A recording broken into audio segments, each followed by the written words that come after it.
Welcome to cooking it simple. ഞാൻ ജെസ്സി. ഇന്ന് എത്തിയിട്ടുള്ളത് കുട്ടികളുടെ ഫേവറേറ്റ് ആയിട്ടുള്ള ഡോറിയാക്കി അല്ലെങ്കിൽ ഡോറ കേക്കുമായിട്ടാണ്.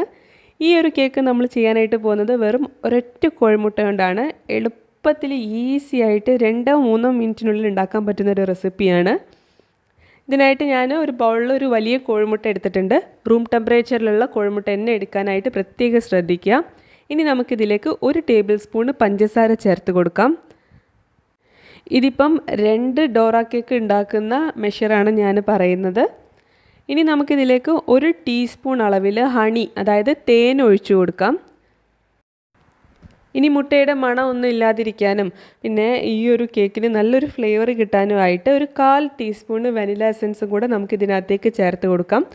അതും കൂടെ ചേർത്തിട്ട് നമുക്കിത് നന്നായിട്ടൊന്ന് മിക്സ് ചെയ്തിട്ടെടുക്കണം. എല്ലാ ചേരുവകളും നന്നായിട്ടൊന്ന് പതപ്പിച്ചിട്ടെടുക്കുക. ഒരുപാട് അടിച്ച് പതപ്പിക്കേണ്ട ആവശ്യമൊന്നുമില്ല. ഈ പഞ്ചസാര ഒക്കെ ഒന്ന് മെൽറ്റാവുന്ന രീതിയിൽ അടിച്ചാൽ മതി. ഈ ഒരു കൂട്ടിലേക്ക് ഞാൻ 1/3 കപ്പ് മൈദ എടുത്തിട്ടുണ്ട്. ഒരു അരിപ്പയിലൂടെയാണ് ഞാൻ ഇതിലേക്ക് ചേർക്കുന്നത്. അതുപോലെ തന്നെ 1/2 ടീസ്പൂൺ ബേക്കിംഗ് പൗഡറും ഞാൻ ഇതിലേക്ക് ഇട്ടിട്ടുണ്ട്.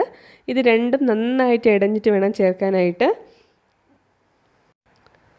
മൈദ 1/3 കപ്പ് എന്ന് പറയുന്നത് 1 കപ്പിൻ്റെ 1/3 ഭാഗമാണ്. ഇനി നമുക്ക് ഈ ഡ്രൈ ഇൻഗ്രീഡിയൻസും കൂടെ നന്നായിട്ട് നമ്മുടെ കൂട്ടിലേക്ക് മിക്സ് ആക്കിയിട്ട് എടുക്കണം. ഈ ഒരു പരുവത്തിലാണ് കൂട്ടുണ്ടാവുക. കുറച്ച് തിക്കായിരിക്കും. ഞാൻ 1 ടീസ്പൂൺ വെള്ളം കൂടെ ഇതിലേക്ക് ചേർത്തിട്ട് ഒന്ന് മിക്സ് ചെയ്തിട്ട് കൂട്ടിനെ ഒരു കേക്കിൻ്റെ ബാറ്ററിൻ്റെ കൺസിസ്റ്റൻസിയിലേക്ക് ആക്കിയിട്ട് എടുക്കുന്നുണ്ട്. ഇനി നമുക്ക് എന്താ ചെയ്യേണ്ടതെന്ന് വെച്ച് കഴിഞ്ഞാൽ അടുപ്പത്തൊരു നോൺ സ്റ്റിക്ക് പാത്രം വയ്ക്കുക. എന്നിട്ട് കുറച്ച് ബട്ടറോ അല്ലെങ്കിൽ ഓയിലോ ഒന്ന് ബ്രഷ് ചെയ്ത് കൊടുക്കുക. എന്നിട്ട് ഇത് നന്നായിട്ട് തുടച്ചിട്ടെടുക്കണം.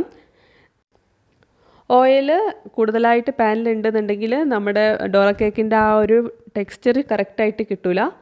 നന്നായിട്ട് തുടച്ചിട്ടെടുക്കുക. അതിനുശേഷം പാന് ഫ്ലെയിം കുറച്ചിട്ട് വെക്കുക. എന്നിട്ട് ഓരോ തവിയായിട്ട് നമ്മൾ ഉണ്ടാക്കിയിട്ടുള്ള കേക്ക് ബാറ്റർ ഇതുപോലെ ഒഴിച്ചിട്ട് കൊടുക്കുക.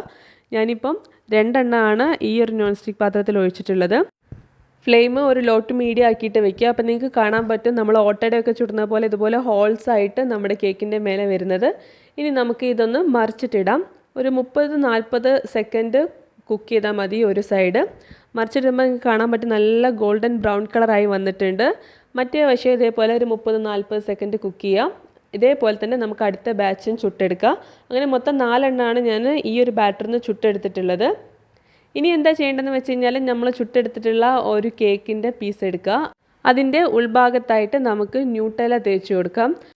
ഇനി നിങ്ങളുടെ കയ്യിൽ ന്യൂട്ടെല്ല ഇല്ലാന്നുണ്ടെങ്കിൽ നിങ്ങൾക്ക് ചോക്ലേറ്റ് ഗനാഷ് ഉണ്ടാക്കിയിട്ട് അതും തേച്ച് കൊടുക്കാം. ഇനിയിപ്പോൾ ചോക്ലേറ്റ് ഇഷ്ടമില്ലാത്ത കുട്ടികളാണെന്നുണ്ടെങ്കിൽ നിങ്ങൾക്ക് പകരം ജാമും ഒക്കെ തേച്ച് കൊടുക്കാം കേട്ടോ. ഇനി നടുഭാഗത്ത് മാത്രമാണ് ഞാനിത് തേച്ചിട്ടുള്ളത്. നമ്മൾ നേരത്തെ ചുട്ടയിൽ വേറൊരു പീസ് കേക്ക് ഇതിൻ്റെ മേലെ ഇങ്ങനെ അമർത്തിയിട്ട് വെക്കുക. എന്നിട്ട് വശങ്ങൾ ഇതുപോലെ ഒട്ടിച്ചു കൊടുക്കുക. ഈ ചൂടോട് കൂടി തന്നെ വേണം ഇങ്ങനെ ഒട്ടിക്കാനായിട്ട്. അപ്പോൾ അത് പെട്ടെന്ന് തന്നെ സ്റ്റിക്കായി കിട്ടും. ചൂട് തണയാൻ വേണ്ടിയിട്ട് വെയിറ്റ് ചെയ്യരുത്. ചൂടോട് കൂടി തന്നെ ചെയ്യുക.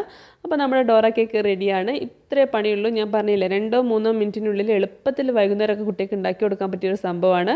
ഇത് ഞാൻ കട്ട് ചെയ്തിട്ട് കാണിച്ചു തരാം എങ്ങനെയാണ് ഇതിൻ്റെ ഉള്ളിൽ ഉണ്ടാവുക എന്നുള്ളത്. കാണാൻ തന്നെ നല്ല ഭംഗിയുണ്ട്. കഴിക്കാനും നല്ല ടേസ്റ്റാണ്. എല്ലാവരും ട്രൈ ചെയ്ത് നോക്കുക. ഫീഡ്ബാക്ക് അറിയിക്കുക. കുട്ടികൾക്കൊക്കെ തീർച്ചയായിട്ടും ഇഷ്ടപ്പെടും. അതുപോലെ തന്നെ ചാനലൊന്ന് സബ്സ്ക്രൈബും ചെയ്യുക. Thank you for watching.